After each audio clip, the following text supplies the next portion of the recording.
Hi everyone. ఈరోజు coins గురించి, ప్రాబబిలిటీలో coins గురించి నేర్చుకుందాం.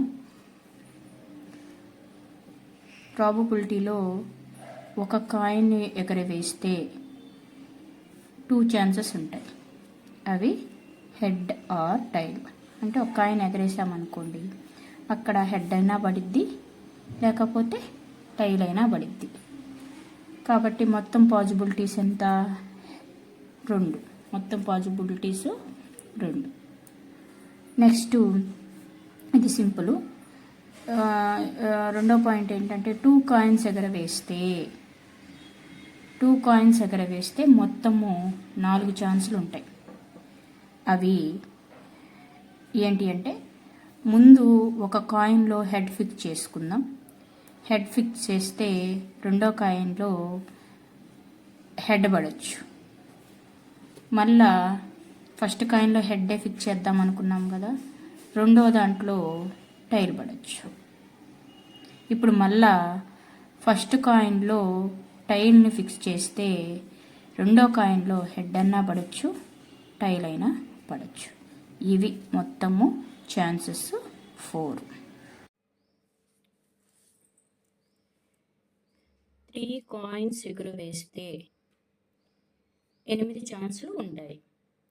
అవి ఫస్ట్ కాయిన్లో హెడ్ని ఫిక్స్ చేసుకున్నాం.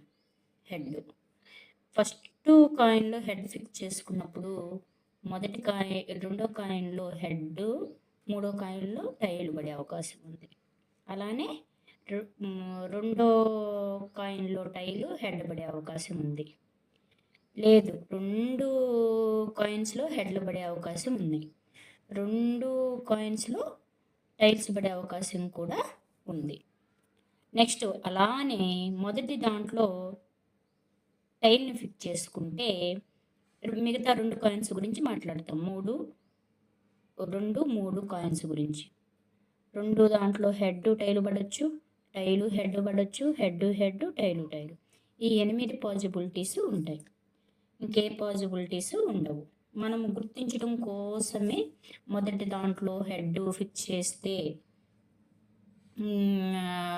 మిగతా రెండిట్లో ఏ ఛాన్స్లు పడవచ్చు అనేది రాసుకుంటాం. మొదటి దాంట్లో టీహెచ్ పడవచ్చు, టైలు, హెడ్, టైలు, హెడ్, టైలు. అలానే టైల్ని ఫిక్స్ చేసినప్పుడు కండిషన్స్ ఈ 8 ఛాన్సులు ఉంటాయి. నెక్స్ట్ 4 కాయిన్స్ని ఎగురవేస్తే 16 ఛాన్సెస్లు ఉంటాయి. ఆ 16 ఛాన్సెస్లు రాసుకోవచ్చు. లెంగ్తీ అయిపోతుందని ఆపేస్తున్నాము. ఇలా మనం రాసుకుంటూ పోతే అలా ఎన్ని కాయిన్స్కైనా ఇలా రాయాలా అంటే అలా రాయాల్సిన అవసరము లేదు. ఎలా అంటే, ఇలా n కాయిన్స్ ఎగురవేస్తే మొత్తం ఛాన్సులు 2n. మొత్తం ఛాన్సులు 2n. 2 అంటే మనం కాయిన్ కాబట్టి ఎగరేస్తుంది. కాయిన్కి ఎన్ని ఛాన్సులు ఉంటాయి? 2 కాబట్టి ఎన్ని కాయిన్స్ ఎగరేస్తే అన్ని. ఇక్కడ n అనేది నెంబర్ ఆఫ్ కాయిన్స్.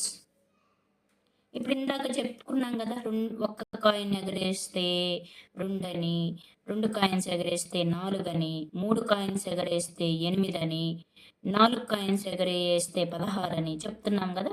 అది ఒక్కసారి ఫార్ములా ప్రకారం వెరిఫై చేస్తాం. ఇప్పుడు ఫస్ట్ ఒక కాయిన్ అయితే చూద్దాం. ఒక కాయిన్ అయితే ఒక కాయిన్ అంటే n బదులు ఇప్పుడు ఎంత పెట్టాలి? 1. 2 దట్ ఈజ్ ఈక్వల్ ఎంత? 2. ఎంత? 2. అలానే 2 అయితే n బదులు ఎంత పెట్టాలి? 2 పెట్టాలి.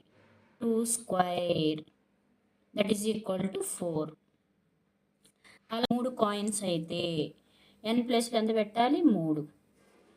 2 cube that is equal to 8. 4 coins అయితే 2 that is equal to 16.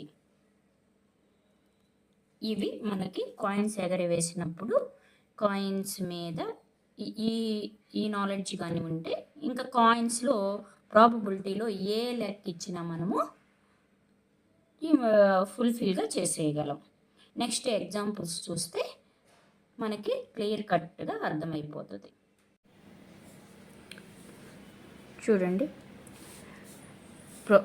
Problem చూడండి. 2 నాణ్యాలను ఎగురవేస్తే కనీసము ఒక బొమ్మ పడడానికి సంభావ్యత ఎంత? 2 నాణ్యాలను ఎగరవేస్తే, 2 నాణ్యాలు కాబట్టి మనకు మొత్తం ఛాన్సులు ఏమవుతాయి? 2n ఫార్ములా ప్రకారము 2 నాణ్యాలు కాబట్టి 2 square, that is equal to 2 square means 4. మొత్తం ఛాన్సులు 4 వచ్చేసింది. మనం ప్రాబబిలిటీ ఫార్ములా ఇంతకుముందు క్లాస్లో నేర్చేసుకున్నాం.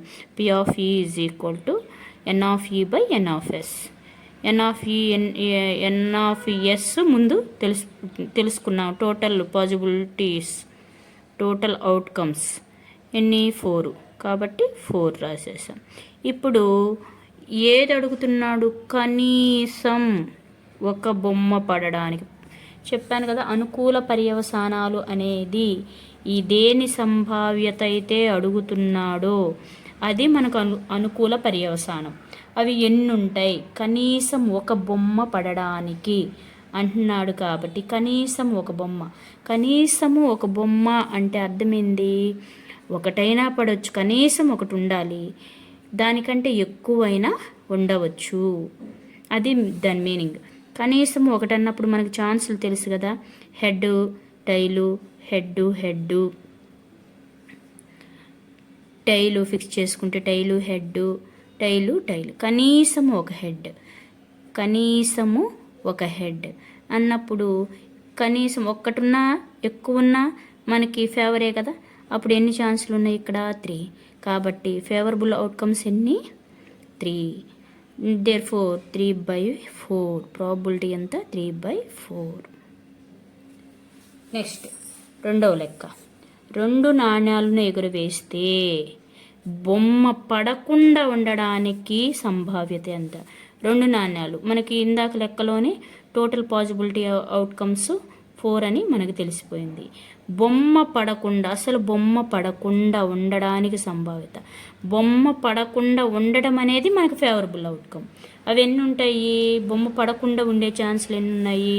ఇక్కడే మనం చూసేసాం కదా అన్ని పాసిబిలిటీస్. బొమ్మ అసలు లేకుండా ఉండే ఛాన్స్ ఏంటిది? ఒకటే కదా. అంటే ఫేవరబుల్ అవుట్కమ్ ఎంత? 1. కాబట్టి 1/4. Next problem.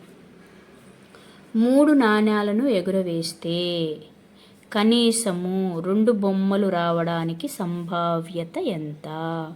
3 నాణ్యాలను ఎగురవేస్తే కనీసం 2 బొమ్మలు రావడానికి సంభావ్యత ఎంత? చూడండి, మనకి 3 నాణ్యాలంటే ఏంటిది? 2n ఫార్ములా ప్రకారము 3 కాయిన్స్ కాబట్టి n ప్లేస్లో ఎంత పెట్టాలి? 3 పెడితే 2³ అంటే ఎంత? 8. 2³ అంటే మొత్తం పర్యవసానాలు ఏమవుతాయి? 8. మొత్తం పర్యవసానాల ప్లేస్లో ఎంత వేయాలి? 8 వేయాలి. ఇప్పుడు అనుకూల పర్యవసానాలు.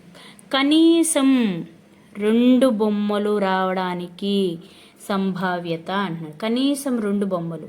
2 బొమ్మలు వచ్చినా మనకి ఫేవరే, అంటే 2కి తగ్గకూడదు. కనీసం అంటే 2 తగ్గకూడదు. మొత్తం 2 కంటే ఎక్కువైనా వచ్చినా మనకి ఫేవరే. అప్పుడు తెలుసు కదా, మనము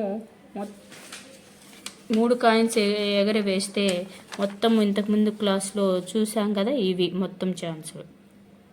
వాటిల్లో కనీసం 2 బొమ్మలు ఎన్ని ఉన్నాయి లెక్క పెట్టుకోండి. కనీసం 2 అంటే దీంట్లో 2 ఉన్నాయి, దీంట్లో 2 ఉన్నాయి, దీంట్లో 2 ఉన్నాయి, దీంట్లో 2 ఉన్నాయి. చూడండి, దీంట్లో 2 హెడ్లు ఉన్నాయి, దీంట్లో 2 హెడ్లు ఉన్నాయి, దీంట్లో 2 హెడ్లు ఉన్నాయి. ఇక్కడ గమనించారా? 2 కంటే ఎక్కువ వచ్చినా కానీ కనీసం అన్నప్పుడు 2 కంటే ఎక్కువైనా రావచ్చు. కాబట్టి ఇది మొత్తం ఎన్ని ఫేవరబుల్ అవుట్కమ్స్ అవుతాయి? 4. therefore 4/8 is equal to answer cancellation చేస్తే 1/2. ఇది కాయిన్స్కి సంబంధించినటువంటి problems in probability. Okay, thank you everyone.